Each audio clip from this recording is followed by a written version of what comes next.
Добрый вечер на телеканале ТНВ Татарстан, ток-шоу «Точка опоры». В студии Светлана Кадырова. Приветствую всех наших телезрителей. Хайрлы Киш. Итак, с 15 по 17 марта этого года мы выбираем президента Российской Федерации. Для большинства россиян эта процедура понятна, вполне привычна. Мы хорошо себе представляем зал для голосования с кабинками и урнами, где нас встречают члены участковых избирательных комиссий, которые проверяют списки, бюллетени. Вот кто же эти лица избирательных комиссий? Как они пришли на эту работу в избирательную комиссию? Какой уровень их ответственности? Знакомимся. Сегодня замечательные гости в студии. С удовольствием их представляю. Но начнем, конечно, с того, без кого никак такую программу. Андрей Станиславович Кондратьев, председатель Центральной избирательной комиссии Республики Татарстан. Добрый вечер. Хайрлы Киш, рад вас всех приветствовать. И рад, что сегодня со мной лучшие люди избирательной системы. Это те, кто работает на избирательных участках. А мы, это руководители уже... Вот сейчас их с телезрителями познакомим. Тем более, вот мне бы очень хотелось прийти на избирательный участок и увидеть члена избирательной комиссии с фамилией Счастливцева. Есть у нас такая, Елизавета Дмитриевна Счастливцева, член избирательной комиссии номер 378 Советского района Казани, при этом руководитель вокальной студии Дворца культуры имени Саид Галеева. Да, все верно. Венера Филипповна Бурганова, многодетная мама. У нее 4 детей. Мне кажется, да, мы уже тут аплодируем. При этом член участковой избирательной комиссии номер 90 Кировского района. Видите, какие у нас люди? Это же сейчас золотой мы еще резерв. и услышим, Андрей Станиславович. Приветствую вас. Не менее, и, наверное, самые длинные титры у человека, Евгений Валерьевич Зотов, старший тренер сборной Республики Татарстан по айкидо, президент Федерации айкидо Айкикай города Зеленодольска, тренер-преподаватель объединения молодежных клубов «Исток», волонтер СВО, секретарь избирательной комиссии номер 1506 города Зеленодольска. А что такое «Исток»? Это великие учреждения, которые воспитывают целое поколение. Андрей Станиславович, я вас сейчас рядом поставлю. Я за своих буду биться. Работают великие люди. Это хорошо. Эмиль Ирикович Шайдуллин, он у нас член избирательной комиссии номер 244 Новосавинского района города Казани, и при этом учитель истории обществознания, заместитель директора гимназии номер 155 с татарским языком обучения. Хайрлы Киш. Хайрлы Киш. Гузаль Абриковна Файзулина, секретарь избирательной комиссии номер 1565 Зеленодольского района, при этом учитель начальных классов и музыки Свияжской школы и руководитель народного фольклорного ансамбля «Матрешки». Рады вас видеть. У экспертов раньше на других программах мы говорили, вот кнопки для голосования, выражайте свою точку зрения. Сегодня мы это делать не будем, потому что, в принципе, нам хочется сегодня создать настроение и познакомить избирателей с теми, с кем нам предстоит провести ближайшие 3 дня. Но вот начать программу всегда все-таки предлагаю традиционно. В начале недели у интернет-аудитории ТНВ мы спросили, а вот хотели ли бы вы работать в избирательной комиссии? И вот как проголосовали. Вот сейчас прогнозы. Вот здесь цифры можно говорить, Андрей Станиславович, заранее. Объявляю. Да, хотел бы. Это новый опыт. Так ответили 42% респондентов. Представляете, какой потенциал, да, Андрей Станиславович? И 58% сказали, нет, я не готов к такой ответственности. Ну и 0%, а как туда попасть, спросили. И посмотрите, какие замечательные цифры. То есть очень большое количество людей, которые хотят работать в избирательных комиссиях, но при этом больше половины понимают какой-то уровень ответственности. Вот как бы вы прокомментировали эти цифры? 42 хотят и 58 боятся этой ответственности. Как думаете, Андрей Станиславович, это показательно? Ну, послушайте, во-первых, на самом деле у нас в комиссиях работает 21 525 членов комиссии по всей республике. И в этом золотом фонде нашей республики это же люди, педагоги, учителя школ свыше 7,5 тысяч, педагоги дошкольных учебных заведений, это врачи свыше 600 человек, это представители предпринимательства, люди, которые работают на предприятиях республики Татарстан, свыше 4,5 тысяч, да? Те, кто работает на селе, у нас есть тренеры замечательные, у нас есть спортсмены, которые входят в состав участковой комиссии. И в жизни они обычные человеческие специальности. Вот я врач, кандидат медицинских наук. А на 10 дней эти замечательные люди становятся ответственными за всю страну. И это не громкие слова. У нас 2 928 633 избирателя. А если взять по Российской Федерации, свыше 112 миллионов избирателей. Представляете, Тарми? И эти люди отвечают за голос этих избирателей. Эти люди отвечают за безопасность этих избирателей. Эти люди отвечают за законность их волеизъявления. Потому что это даровано Конституцией, право избирать. А вот эти люди защищают это право. И на 10 дней никто не может им что-то по-другому сказать, что-то не так сделать. Они стоят на страже закона. Потом они опять будут врачами, педагогами, уйдут в жизнь. Но это важно. И каждый из них осознает эту ответственность. И люди приходят и благодарят. Но поэтому очень большой процент, 58, считает, что нет, я не готов к такой ответственности. Вот, Евгений Валерьевич, на ваш взгляд, многих людей это пугает? И правильно ли пугает? Насколько действительно вот серьезно? Многих людей пугает больше неизвестность. Потому что это большая ответственность, это большая временная нагрузка. Помимо того, что у вас есть свои дела, семья, работа, все это надо делать в другое время. И людей это отпугивает. Потому что все привыкли, отработал, пришел домой, отдыхаешь с семьей. Но нет, все-таки все... У нас в Татарстане не так. Ну да, у нас все-таки, я, знаете, люблю такое слово, волонтер, потому что сам этим занимаюсь, да, и члены избирательной комиссии в каком-то роде тоже волонтеры, да? Потому что они очень много жертвуют ради того, чтобы работать именно в команде своей, на государство и неся такой груз ответственности. Вот это очень важно. Это надо осознавать и понимать. Очень правильно. Елизавета Дмитриевна, на ваш взгляд? А вот то, что 42% хотят, это здорово, это хорошо, это, получается, говорит об уровне гражданской активности, ответственности за свою страну? Мне кажется, что больше не понимают, что такое ответственность вообще прежде всего. Потому что я сама, как вот пришла к избирательной комиссии, мне было 25 лет. Когда я начала, мне предложили, мне всегда это было интересно, посмотреть, как эта кухня вся вот вертится там все. Думала, что вот это так легко, бумажки вот эти считать, писать фамилии. Нет, нет, это большая ответственность. Я после первых своих выборов, это были выборы в Госдуму, 21 год, если мне не изменяет память. Ух ты, это пандемия. Да, это очень тяжелое время. Да, это спасибо вам отдельное вот за этими решетками сидишь, да. в маске. Халат дополнительный. Да. Перчатки дополнительные. Да и, в принципе, просто страх, да, заразиться, конечно. Пред неизвестным. И так как мозги немножечко такие наивные были, немножечко детские, я, наверное, думала, что действительно это будет легко. Нет. Нелегко. Я просто еще добавлю, большое вам спасибо.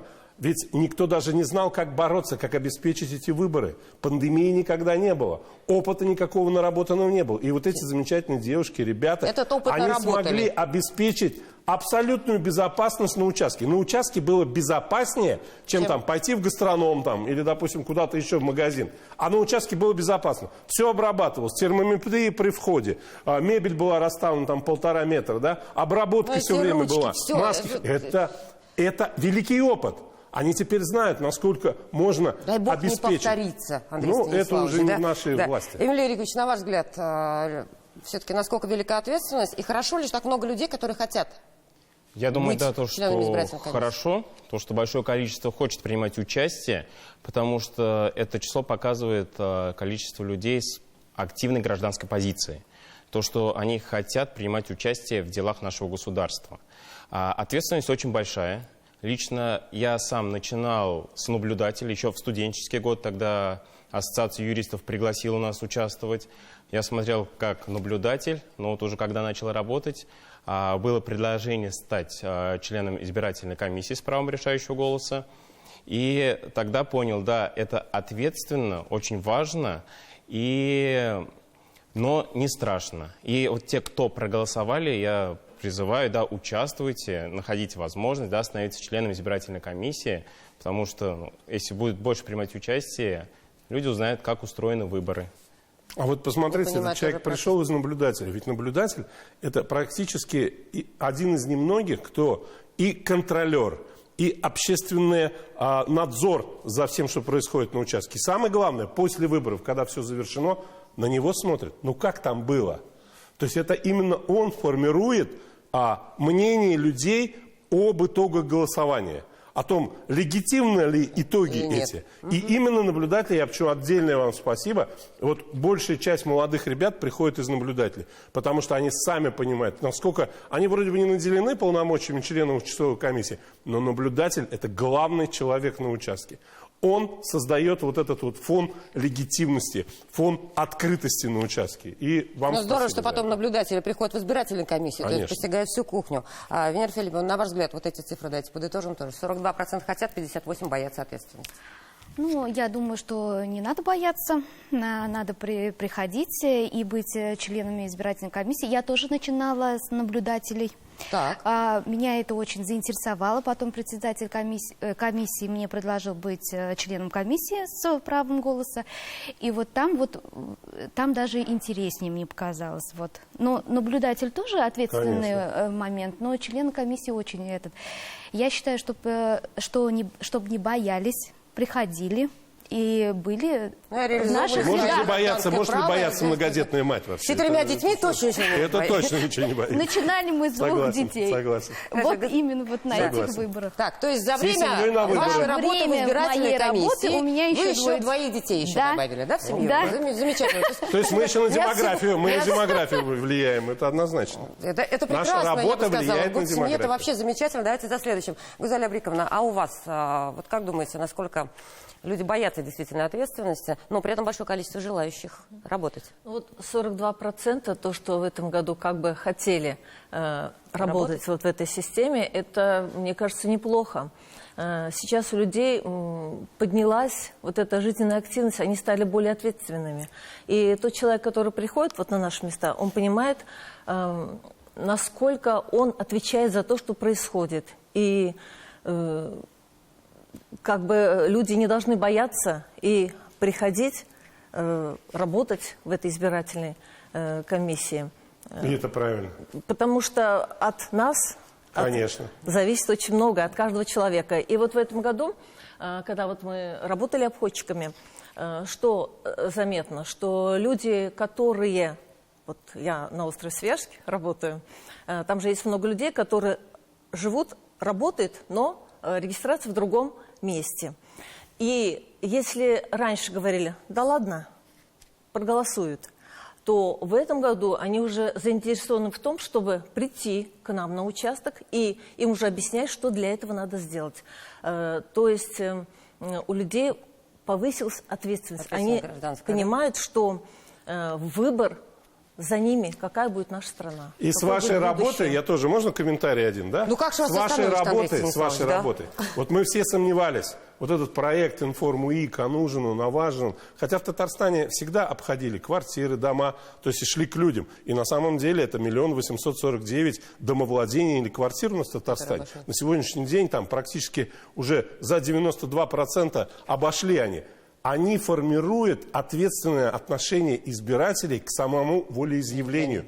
Вот это я действительно это осознал, вот когда они реализовывали этот проект вместе с нами, безусловно.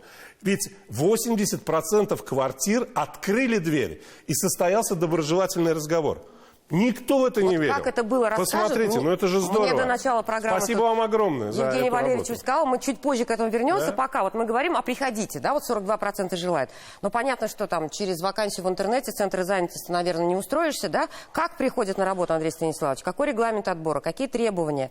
Ну, приходят, постучавшись. Это как вот мы... Да, хорошо. Кому постучавшись? Как мы в «Информ-УИК». Сначала надо постучаться.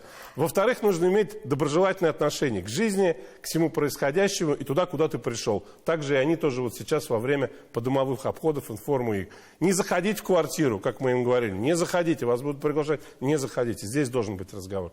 Желание нужно. Безусловно, у каждого путь разный. Вот мы видим даже здесь присутствующий. Кто-то наблюдатель, кто-то чувствовал ответственность, кто-то учитель. Поскольку у нас много учителей, больше половины избирательных участков располагается на территории школ. Но это просто инфраструктурно так.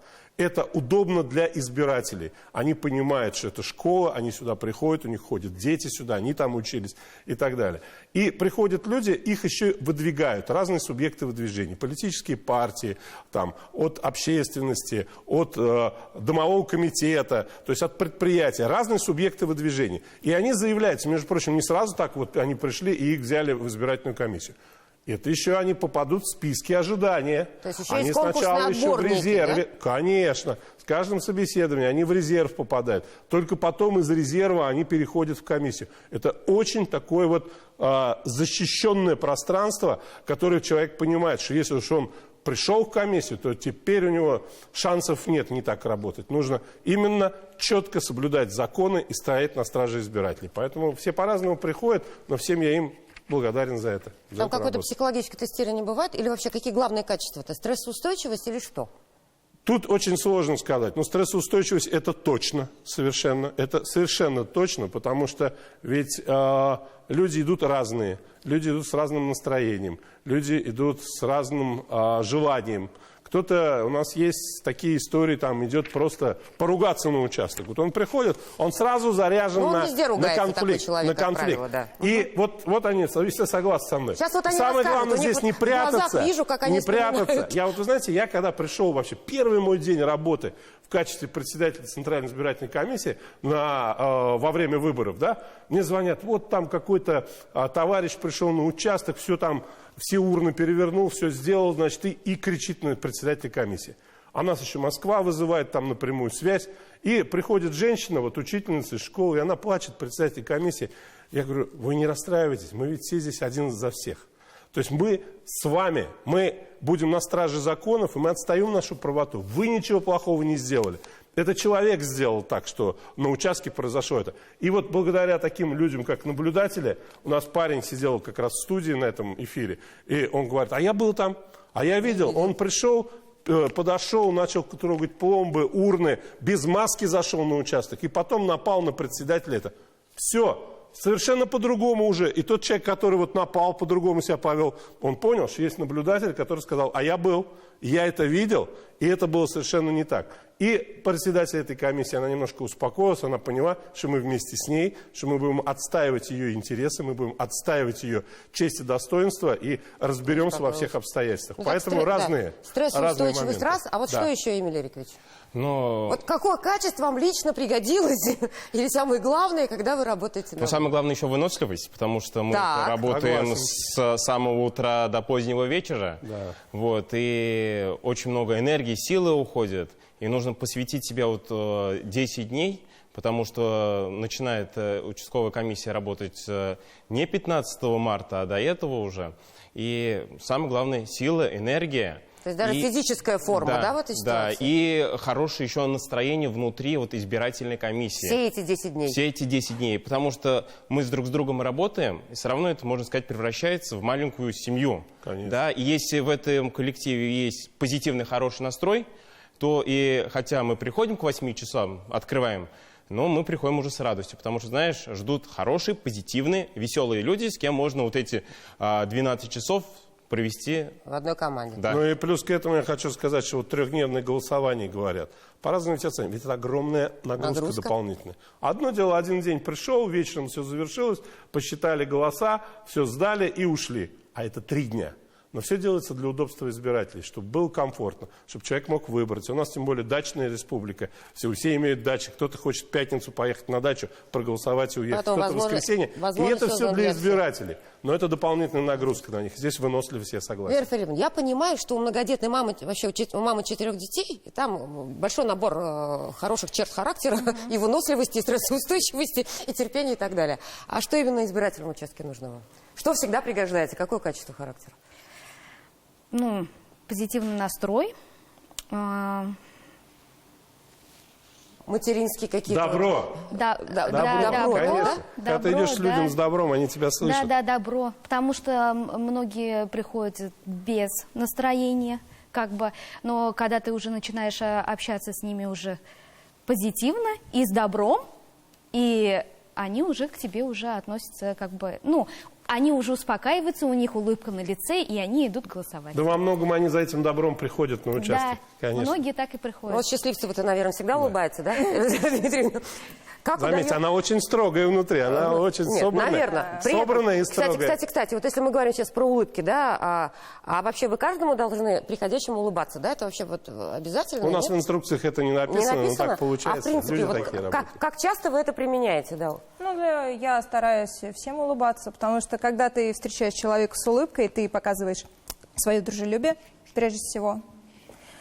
Вообще для меня самое главное качество в выборах – это внимательность к деталям. То есть проверить нужную фамилию, проверить все данные, которые ты ввел. Потом не допускать до механики, да? Все да, избиратель расписался, и, соответственно, вот это для меня точно самое важно. главное. Как волонтер СВО, у вас тоже понятно, что там очень много качеств, которые вам в жизни нужны, а которые из них явно пригождаются на избирательных участках, Евгений Валерьевич. Это умение взаимодействовать с разными социальными группами населения. То есть у меня есть большой опыт, я работаю также с инвалидами. Да?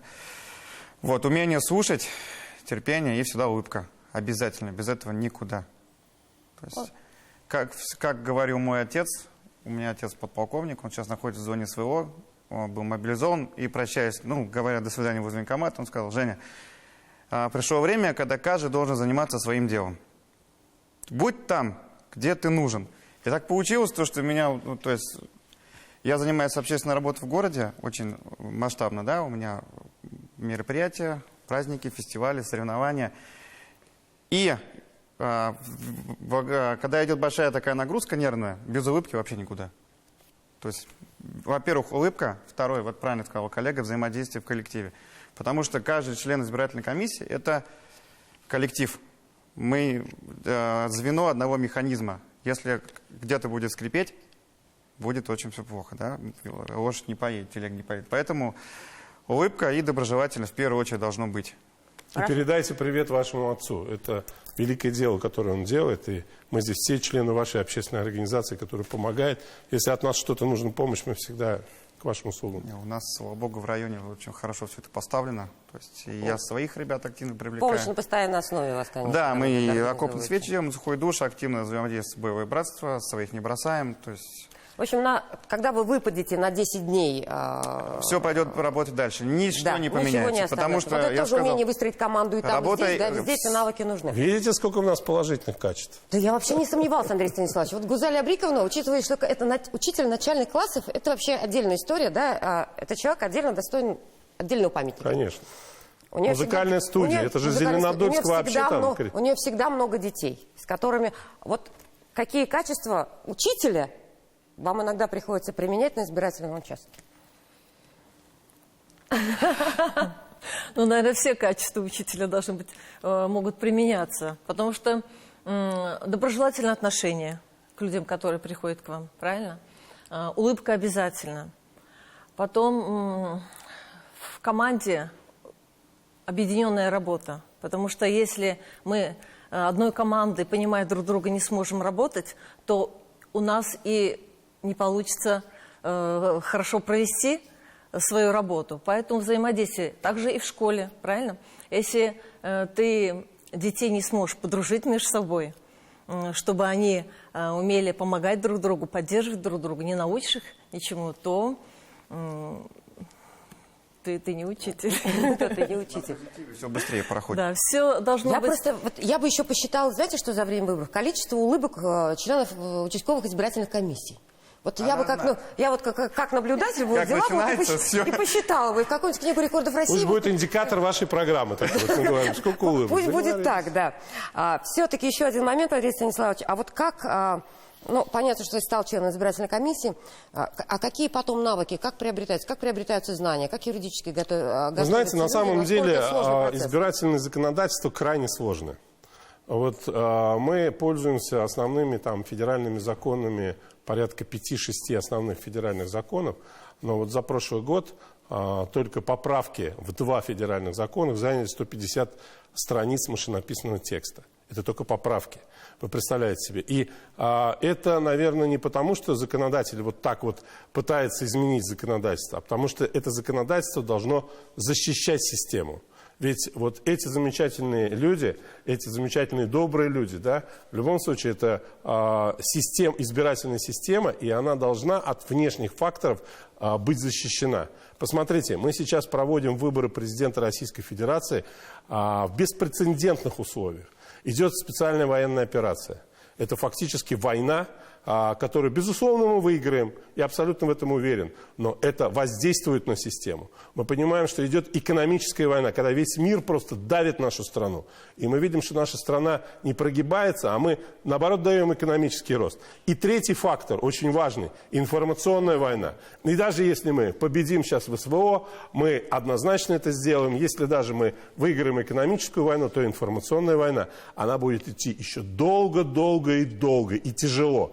И прежде всего информационная война, она отражается вот на наших замечательных членах участковой комиссии. Ведь это спланированные акции, когда приходят на участки и затеивают какую-то там, условно говоря, конфликтную ситуацию, чтобы заснять. А как вот она реагирует? А как вот она среагировала? А вот она неправильно сказала, слово переставила местами и так и сделала. У нас были такие ситуации, и мы понимаем, что это не просто так, это целая армия думает над этим, как дискредитировать систему. И она должна защищаться. И они должны знать, да, вот они должны знать, как вовремя защититься от таких вот моментов. Это очень серьезно. И проходят обучение. Они постоянно, но у нас нету перерывов, они учатся постоянно. У них даже есть мобильное приложение избирателей Татарстана, где там тестирование они проходят, где получают сертификаты. Это постоянно, это невозможно прервать это обучение. То есть они только выходят из избирательной комиссии. У нас же в этом году еще будут выборы депутатов Государственного совета. То есть они сейчас выйдут из выборов президента Российской Федерации и тут же плавно войдут в обучение и подготовку к выборам Государственного Совета. Да? Так что, вы знаете, это когда говорят, у вас до выборов далеко, вы там можете спокойно. Нет, не бывает такого времени. Это напряженная работа, это напряженная подготовка. И спасибо им огромное, что они вот так вот всю жизнь так помогают государству и стоят на страже закона. Давайте вот чуть более лично так познакомимся. Вот, например, давайте, Елизавета Дмитриевна, с 25 лет в избирательной комиссии. Да, но что из таких достижений вне? Как отреагировала семья? Этот момент. Я еще была также наблюдателем до этого. Смотрите, да, с наблюдателем. И это было прям очень такое время, когда прям процветала пандемия. Это 20-й год был.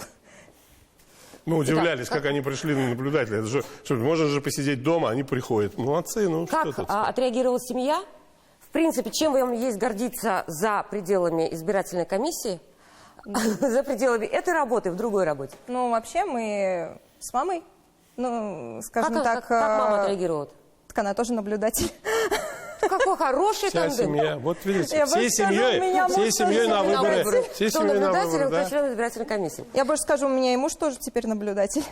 Это вы его туда? Он сам захотел. То есть у вас очень активно гражданская такая Да, семья. мама сейчас у нас стала старшим наблюдателем. Мама старший наблюдатель, муж наблюдатель, супруга член избирательной комиссии. Да. Попробуйте противодействовать такой семейной политике. Даже не собираюсь. А в принципе, чем еще увлекаетесь за пределами избирательных участков? Ну, у нас, скажем так, немножко такая династийная семья, так как я руководитель вокальной студии, у меня мама тоже руководитель вокальной студии, и учитель музыки в гимназии номер 141 в Дербышках.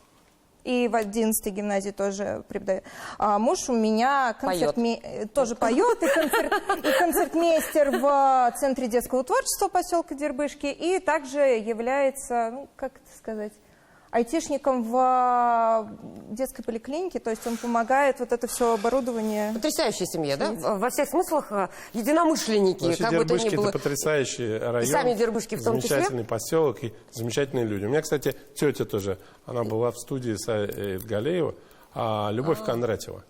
А где занималась? Помните ее? Нет, она уже ветеран, ее уже нет с нами, но она вот в этом дворце была тоже в вокальной студии, так что мне это все дорого. Тем более, какой ремонт республика сделала в ДК Саид Галеева. Прекрасно. Как вот в этом году слоган «Всей семьей на выборы», то есть это про вас вообще, да? Да. Это в чистом виде. Это в чистом виде про вас. Как отнеслись? Как вам такой слоган? Как вам такой девиз? Я полностью поддерживаю этот девиз. Надо действительно ходить всей семьей, всей дружной. И что это дает? Вот это какой-то другой эмоциональный настрой? Или такая вот большая ответственность семьи за всю страну? Да, вот, ответственность. Это драйв вот такой вот. И это тоже. И ответственность тоже, Андрей Станиславович, да. Давайте еще, Венера Филипповна, давайте про вас. Мама 4 детей, то есть вы исключительно, вот у вас пока взрастить... У меня пока дети, да. Так, как ваша семья реагировала? Как, в принципе, работа... Мы уже поняли, что работа в избирательной комиссии повлияла на количество детей в вашей семье. А кто у вас муж? Хотела спросить, да? Муж кузнец. Каким образом, как он отнесся? Ну, муж у меня, конечно, строит дороги. Так. Вот, то есть тоже рождать большие, крупные масштабные проекты Татарстана. Да. Угу. И как относится? Сначала он думал, как я справлюсь с этим совсем. То есть я должна быть и уделять время и семье, и очень большая ответственность ведь на избирательном участке. Вот в этом году, например, каждый год что-нибудь...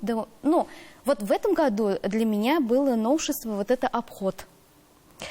Вот, пожалуйста, подтверждение, действительно. Для меня было сначала стресс страшно. Сначала. Мы тестирование проходили по обходу, то есть мы обучались, у нас было тестирование, потом мы начали свою работу, ходить по домам. Разные ситуации бывали, кто открывает, кто не открывает, кто как реагирует на это. Муж тоже переживал за это, я так поняла? Ну, он тоже переживал, да, но сейчас он как бы увидел, что я очень заинтересована этим делом, как бы, и относится Вот говорили, лояльно. что он переживал, как он тоже с детьми справится, да? И как справился-то, как справляется?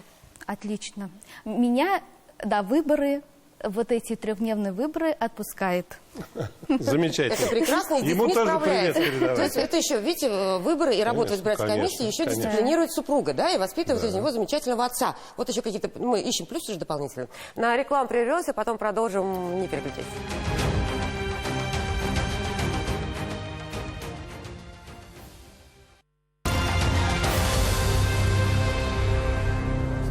Ну и мы продолжаем нашу программу, смотрим и знакомимся с членами участковых избирательных комиссий. Вот Евгений Валерьевич много уже о себе рассказал, но как отреагировала семья, когда вы все-таки пришли раз, да?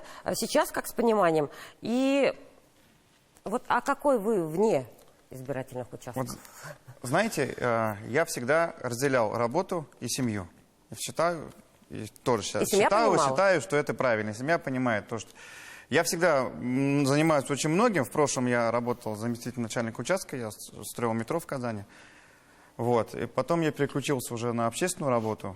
И она, в общем, завертела так, то, что жена порой не знает, чем я занимаюсь. Она не знает, чем я занимаюсь. Но в этом году я ей сказал: ты водитель у меня на выборах. Вот, пожалуйста. Так, посмотрите, как меняются семьи.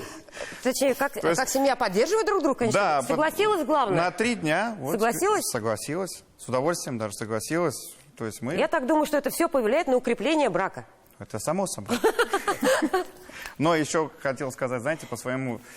Мне тоже посчастливилось быть обходчиком. Я люблю общаться с людьми. И что меня порадовало? Во-первых, открытость и позитивный настрой избирательно. У меня участок находится, город Зеленодольск, участок 1506. В новом замечательном лицее номер 18, лицей имени Ломоносова, построили прекраснейшая школа. И люди кругом, то есть новый район, семьи, на всех этажах коляски стоят. Это приятно. То есть люди настроены позитивно, открывая двери. Были, конечно, такие интересные моменты. Например, мы тоже с председателем своим ходили, стучимся в одну дверь. Слышим, что кто-то есть. Ну, по инструкции мы начинаем разговаривать за дверь. Здравствуйте, я секретарь избирательного участка, я председатель, такие-то. Мы пришли вас пригласить на выборы президента, которые состоятся 17 марта. Мы-то знаем, как его зовут? Вы уже поймете, что обратились. Он говорит: я свой выбор сделал. У меня председатель. Ну, вы, говорит, большой молодец. Проходит пауза. Вы знаете, вообще-то я маленького роста. Такие моменты. Ну, в общем, что радует, то, что избиратель настроен открыто. То есть открывает двери, приглашает. Ну, не заходим, потому что времени нет, к сожалению.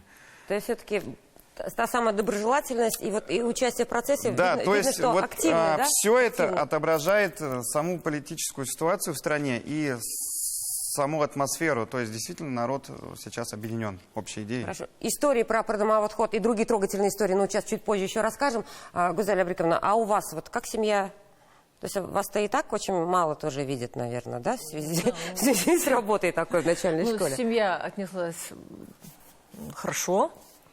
То есть это как-то было, это вот как общественная, это самореализация, да, это такое общественное признание некое. То есть не каждому же доверяет. Вот Андрей Станиславович сказал, что не каждый станет. Да, что то, что в избирательной комиссии мы находимся, это все-таки нам доверяют. Это же ответственное дело. Вот. То есть семья гордится в этой ситуации. Авторитет человека, который работает в избирательной системе. Но они уже как-то привыкли, что я всегда где-то. Вот. И поэтому где-то вы еще 10 дней, в общем-то, терпимо. Да, что я где-то и дома, и на работе. Но при этом, посмотрите, как семьи-то укрепляются. Вот меня радует, что взаимопонимание семьи, это же определенное испытание некое. А как у вас? Я пока что не женат, но, да, а родители... Ну, у вас теперь, я не знаю, а вообще можно, интересно, познакомиться на избирательном участке? Ну, если судьба... Мне кажется, вы сейчас тренд только что обозначили. Так... Надо сделать селфи, познакомиться на избирательном участке. Отлично. Посмотрите, какой у нас неженатый член избирательной комиссии. Сейчас повторим участок в конце программы.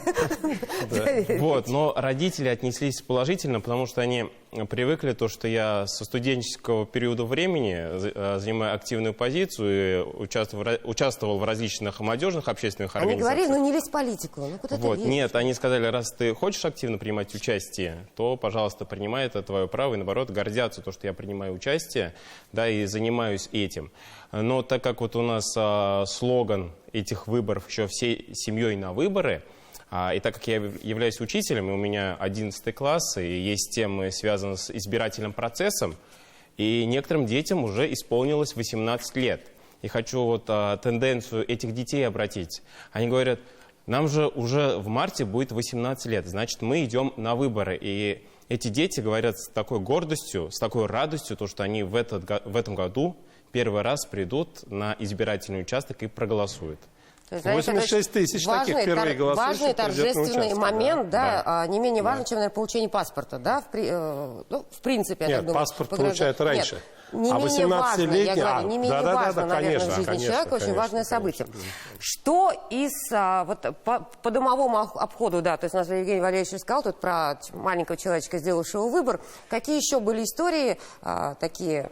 Ну, необычные. Да. Ну, необычных историй я так не столкнулся, потому что большинство людей было положительно настроено, открывали, говорили... А что не знали, например? Вот, или просто им нужна была информация? Ну, некоторые были, вот, хотя несколько раз голосуют, все-таки узнавали, куда приходить, где голосовать, дни голосования, потому что не все еще с 2020 года помнят то, что трехдневное голосование.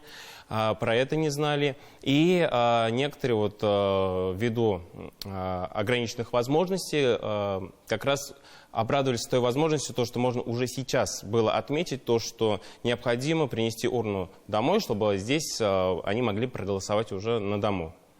А часто вообще приходится голосование на дому проводить? Вот там чувствуется какая-то индивидуальное, что ли, отношение, да, к человеку? Вот ну, во-первых, или работают вот активно каждого, да? члены комиссии. Они вот обход делают, они видят, что в доме присутствует человек, который не может прийти. Они спросят, а вам необходимо на дом прийти?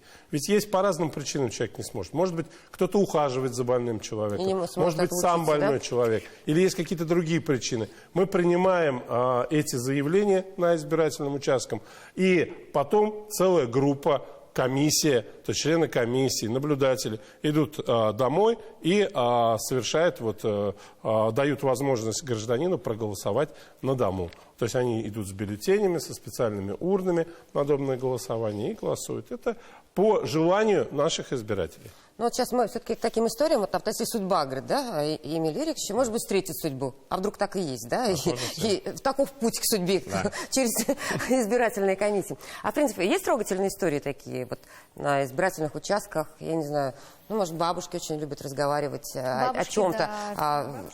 Да.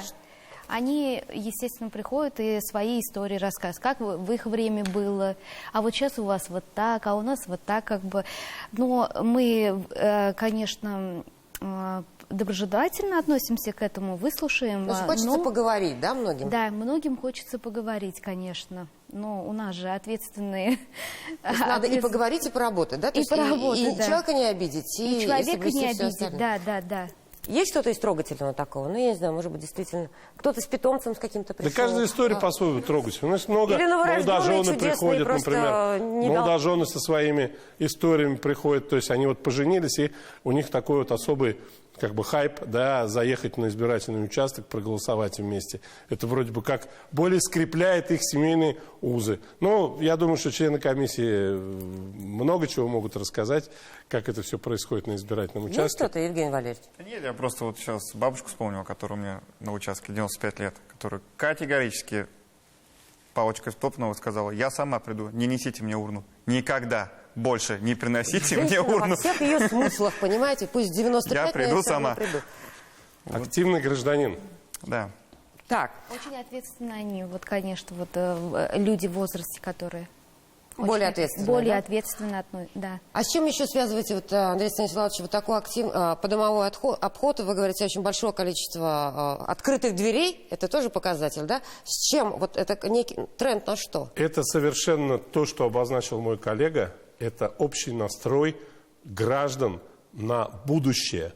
Граждане видят в том, что это эпохальное решение. Это решение, которое повлияет на судьбы не только страны, их семьи, их детей, на судьбы мира. Я это не без всякого лишнего пафоса не говорю, но в той ситуации, в которой находится сейчас наша страна, и действительно, когда мы все сплотились и понимаем, что только вместе мы сможем преодолеть вот эти вот очень непростые времена, и вот это отражается и на людях. Люди понимают, что прийти на участок – это отдать свой голос за будущее, это определить, ответить на главный государственный вопрос, каким будет мое село, каким будет мой город, каким будет республика, каким будет моя страна. И это люди не отделяют этого себя, потому что уже пойти на выборы – это свой гражданский долг выполнить. Вы знаете, с одной стороны, избирать – это ведь конституционное право. Человеку дается право, нет обязательности голосования. Но вот сейчас, когда это обсуждалось раньше, это кто-то говорил: да, это право, вот я не захочу, не пойду, да, могу пойти. А сейчас это право превращается уже в ответственность каждого человека. Он не может не пойти. Вот вы знаете, я говорю: у меня сын. Он говорит: я пойду. Никогда не говорил этого. Он ходил, я знаю, на выборы, да? Но тут он заявляет это всем. Я пойду на выборы. Я пойду на выборы. Он это громко говорит, артикулирует. И это, понятно, слышат его друзья, слышим мы. И мы понимаем, что он тоже настроен патриотично, и он идет на выборы. Это вот, я считаю, что прямо... Так. И все-таки у меня, вот как у простого человека, который ничего пока не понимает, как это происходит, ну вот 3 дня голосования. А как вы... Ну, нужно куда-то отлучиться, нужно выпить воды, нужно поесть. Это какие-то вот элементарные, мы когда про выносливость, да, с вами говорили, то есть это же тоже об этом. Как выстроена вот эта система в течение 3 дней? Ну, у нас 12-часовой рабочий день, но мы можем друг друга заменять, да, то, что, например, один человек сидит, а другому надо все-таки покушать, да, там, отлучиться немножко. Мы друг другу помогаем, как я вот вначале сказал, все-таки избирательная комиссия должна быть хорошей, большой, дружной семьей, да, и помогать, слышать друг друга, возможно, кому-то станет плохо, да, кто-то первый раз работает, переволновался, там еще что-то, какой-либо стресс. Из-за этого нужно чувствовать эмоциональное состояние, физическое состояние членов избирательной комиссии и помогать друг другу. Тогда вот эти 12 часов активного голосования пройдут очень быстро, да, и в этот период времени даже как-то не замечается то, что хочется кушать, еще что-то, потому что, ну, большой уровень ответственности. То есть обо всем забываешь на свете, это про вас, да? То есть вот кроме вот этой задачи. Кстати, сейчас, ну, вот мне раньше казалось, что у избирательной комиссии женское лицо. Ну, мне так казалось. Ну, либо вот Вы угадали. Вы угадали. Я вам скажу сразу, что на самом деле у избирательной комиссии женское лицо. Более 80% членов участковых избирательной комиссии – это женщины. Ну и потом у нас Элла Александровна Панфилова, да, она дает тренд, пример. И действительно, я этому обстоятельству только рад. Мы, мужчины, с такими замечательными женщинами работать горды и рады работать на избирательном участке. Поэтому дай бог им сил, дай бог им терпения, потому что иногда вот женщины с их вот этой вот свойственной им интуицией, да, чутким подходом, они могут предугадать дальнейшее развитие событий, где-то даже нас, мужчин, предупредить, что а ты подобрее отнесись, а ты не так подойди, а ты вот так вот скажи, и будет другая реакция у человека. Ведь надо буквально шаг назад отступить, взять паузу, и вся ситуация будет развиваться по-другому. Ну, как мудрая обезьяна. Вот, да, женщины здесь в этом плане, они, конечно, посильнее, опережают мужчин. Да? Опережают. Евгений Валерьевич, как у вас в гендерном подходе, насколько женщин больше, чем мужчин? Или вы там всю эту команду мужскую собрали? У нас большинство, конечно, женщин, девушек. То есть у нас буквально 3 мужчины в комиссии. Прекрасно справляемся. Зато каких? Справляемся. Прекрасно. Вот, я всегда говорю то, что за каждым сильным мужчиной стоит сильная женщина. И это показатель, да? Да, то есть без женщин никуда. Они некоторый раз мудрее. Мы иногда лезем на рожон. Ну, какие откровенные сегодня мужчины. Девочки, вот как вы бережете своих мужчин в избирательных комиссиях? Да. Бережете? Цените? Бережем, ценим, да. Каким образом? То есть все равно, на самом деле, требует повышенного внимания мужчины? И чем они больше помощники? В каких ситуациях? Вот они похвалили, девочки более интуитивно, да, более способны, выносливые, да. А мужчины, члены избирательной комиссии? Так, даже красивые, надо об этом говорить. Добрые, инициативные. Мы же такие.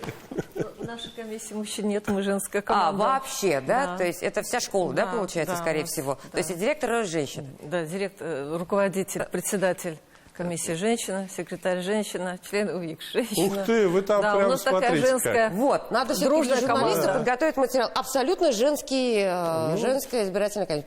Почему бы нет, да, такой женский батальон? Я думаю, что это очень серьезный шаг к захвату власти женщины. Андрей Станиславович, как идет, понятно, что всех тоже волнует, как идет подсчет голосов, как это все это выстроено ночью, с учетом 3-дневной системы голосования, как все это будет происходить, какая нагрузка будет у тех людей, я понимаю, о чем вы спрашиваете именно на участке. Вы понимаете, мы говорили сегодня о наблюдателях. Это, конечно, люди, которые составляют основу нашего общественного контроля. Да? У нас плюс еще ко всему на участках монтируются камеры видеонаблюдения, которые берут все этапы избирательных процедур под контроль. Причем круглосуточный контроль. Причем каждая камера выводится трансляцией на центр общественного наблюдения. Это опять еще один барьер. То есть вот такой огромный экран, где сидят наблюдатели и смотрят за каждым участком, где что происходит. Причем, я вам скажу, независимо от того, какое бы время ночи не было, количество людей, наблюдателей, которые следят за происходящим на мониторе Центра общественного наблюдения, не уменьшается. Это действительно так. Плюс к этому камеры видеофиксации. Плюс к этому каждый день комиссия должна вот эти бюллетени из ящиков на надомное голосование, из основных ящиков перекладывать в специальные сейф-пакеты. Специальным образом они запечатывают. Специальная марка наклеивается, которая, если кто-то там что-то с этой маркой не так сделает, она просто саморазрушается. И это уже эти бюллетени, которые находятся в сейф-пакетах, считаются недействительными. Составляется акт, укладывается все в металлический ящик. Это все берется под видео-фотофиксацию. И я вам скажу, что я не знаю пределу дальше развития вот этих вот технологий. Что мы придем теперь? Будем каждую бюллетень с ногами будет ходить, и вот мы будем ее замечать? Нет, я это действительно говорю, потому что у нас, например, идут в обществе очень серьезные споры, например, а когда мы перейдем на дистанционное электронное голосование. Я, например, считаю, что будущее, оно и дистанционное электронное голосование будет однозначно. Но у нас в Татарстане традиции главные, да? Люди приходят голосовать бюллетенью, люди приходят голосовать урну, люди приходят с семьями, люди приходят с хорошим настроением, как на праздник идут на выборы. Нет смысла лишать праздника. Это традиция Татарстана. И поэтому говорят, вот в Татарстане там огромное количество голосующих. Это в традициях Татарстана быть активным. Это в традициях Татарстана. Поэтому я считаю, что здесь сколько бы камер не было, сколько бы не фиксировалось это где-то, в любом случае человеческий фактор не убрать, наблюдатели будут смотреть за выборами, ответственно подходить к этому, и все будет на контроле. Во сколько, коллеги, освободятся-то у нас 18 числа? Там огромный регламент. Вы знаете, вот они скромно умалчивают это, но это прямо последовательно. 1, 2, 3, 4, такие бюллетени так, эти так. Тут скрываются сначала сейф-пакеты такого дня, потом другого дня, потом третьего дня, потом все это из больших урн. То есть я здесь целую передачу займу только вот эти моменты. Потом да? они подводят итоги по участку, потом они с этими итогами участков в территориальную комиссию. Территориальная комиссия подводит итоги по району, потом они едут к нам, и мы уже подводим итоги по республике. Это огромная работа, поверьте, огромнейшая работа, никакого там невидимого закулисья нет. Это но все если на глазах. Люди приходят и желают работать в избирательной комиссии, значит, все-таки это важно. Они чувствуют свою важность и ответственность. Меньше 4 минут до конца программы. Давайте, что мы пожелаем избирателям накануне выборов, тем более и слоган такой «Всей семьей на выборы». Ваши такие, не наказы избирателям в этой ситуации, но пожелания, Елизавета Дмитриевна, да. Внимательность, стрессоустойчивость и, главное, дружелюбие. Что все у вас будет хорошо. Не нужно переживать о том, что что-то пойдет не так. Хорошо, Евгений Валерьевич. И коллегам давайте пожелания, и избирателям. Ну, коллегам я пожелаю терпения, стрессоустойчивости. Но избирателям я пожелаю, приходите, пообщаемся, может, где-то чай попьем. То есть у меня на участке я вообще планирую там детям шарики буду выдавать, поэтому всей семьей приходите. Дальше я хочу организовать производство окопных свечей там в уголочке, где-то в другом помещении. Пожалуйста, мои избиратели, пожалуйста. Если можно было выбирать избирательный участок. Приходите, пожалуйста, будет интересно. Да, это активности вне участка. Да, понятно. Но посмотрите, как привлекает. Да, были люди на участке. И вообще, я люблю, когда много людей. Пожалуйста, приходите. Хорошо. Газалия Авриковна, ваши пожелания коллегам и избирателям. Уважаемые коллеги, нам всем эти 3 дня хорошо отработать, чтобы у всех прошли выборы хорошо и спокойно, да, без разных неприятностей и достойно закончились хорошим выбором наших избирателей. А своим избирателям приходите голосовать. Наш участок для вас открытый. 15, 16, 17 мы ждем. Ну, в первую очередь хочется обратиться к избирателям, потому что ради них все сделано. Уважаемые избиратели, впереди 15 дней, с 15 числа, да, 3 дня праздника. Праздник – это выборы. Так что приходите на наши избирательные участки, голосуйте. Пусть приходите с хорошим настроением, приходите всей семьей. Даже если ваши дети еще не достигли возраста 18 лет, пускай они увидят вашу активную гражданскую позицию. К своим коллегам а коллегам успехов, у нас все с вами получится. Хорошо, очень коротко, пожалуйста, да, Елизавета Дмитриевна. Уважаемые коллеги, приходите с позитивным настроем, доброжелательностью. А я, как многодетная мама, всей семьей на выборы. Хорошо. Это главные выборы страны. Это эпохальное событие. 15, 16, 17 марта ждем вас на избирательных участках. Все участки будут открыты с 8 до 20 часов. И я желаю своим коллегам успехов, удачи и воодушевления, связанных с тем, что 3 дня мы ждем наших замечательных избирателей Татарстана и России. Большое спасибо вам всем, что пришли. Спасибо вам за огромную работу. Мы вместе с вами также будем работать все эти дни. И армия журналистов. А на ТНВ большой семейный телемарафон с 17 марта с 8 утра до 20 часов. Будет много чего интересного. Мы узнаем все, касающееся хода, процесса голосования. Ну и, конечно, познакомимся с замечательными семьями Татарстана. Так что голосуйте всей семьей, а потом всей семьей ТНВ и смотрите. Всего доброго. До свидания.